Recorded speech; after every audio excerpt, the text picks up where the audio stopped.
Pleased to see you, Congresswoman. Welcome to the show.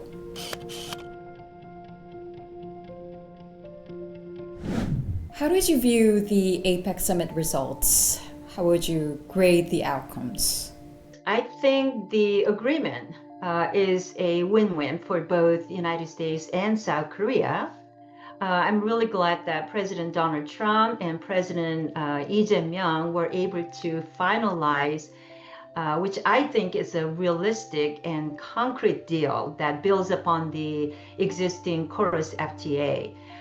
We saw South Korea committing to invest $150 billion towards shipbuilding cooperation that will revive American shipyards and invest in American workers. We're seeing Korean investments in semiconductors, artificial intelligence, critical minerals, or energy sectors. And that is critical to countering the China's Communist Party's dominance in that critical mineral supply chain areas. The securing supply chains, boosting our joint national security, these are all important sectors.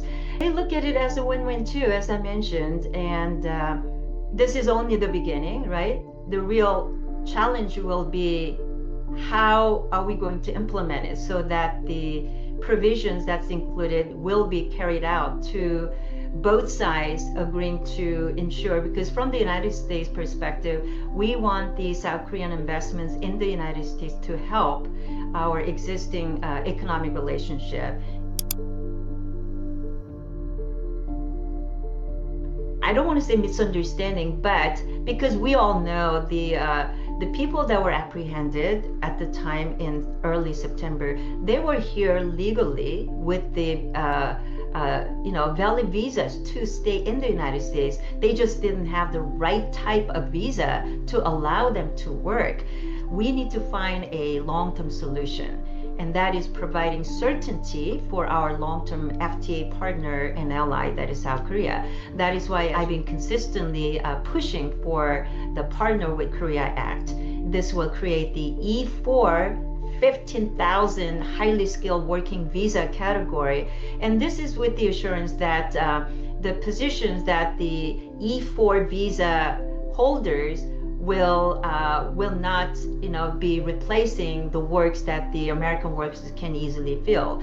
And I was talking to some of the administration and the liaisons on this issue right after the Georgia raid. President Trump reaffirmed the U.S. commitment to extended deterrence, and that includes U.S. collaboration of nuclear fuel sourcing and technology transfer for Republic of Korea to develop a nuclear power attack submarine. And I think that's going to help South Korea to defend itself from the North Korean threats. So there's a lot that our two countries can help each other with, like advancing our defense industrial base and build stronger deterrence, the posture in the Indo-Pacific. Honestly speaking, I think the situation in the Korean Peninsula has not been talked about as a number one priority issue, but that is not to say the administration is not paying attention to it. I would advise the administration, and I believe Secretary Rubio will too, that let's deal with North Korea, which is it will never abandon its nuclear ambition.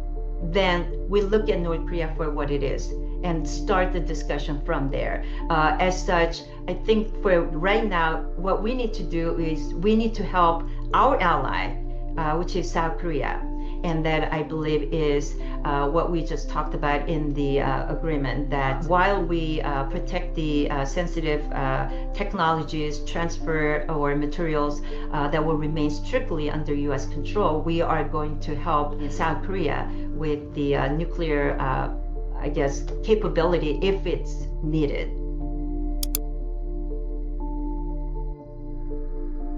What we are seeing from the congressional side, the relationship is obviously, improving, and they are agreeing to meet one another to actually work towards being a strategic partner to ensure that we have a common goal. Anytime there is an opportunity to engage my colleagues and talk to anyone in the United States about South Korea, I'm very protective and I'm very supportive of South Korea for obvious reasons.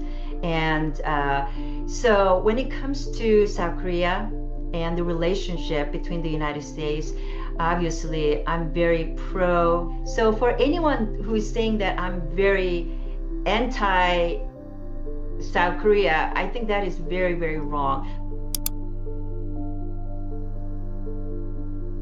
It's not just for my district, but Americans all across the country are faced with very high taxes and over-regulation, and especially in states that's more highly taxed and regulated, like California, New York, and New Jersey. There is a SALT provision that is called the state and local tax. I fought to quadruple the SALT deduction cap from the current $10,000 to $40,000, so families can finally keep more of their hard-earned money. That 4 times SALT deduction boost that we achieved will meet the needs of over 95% of families in my district.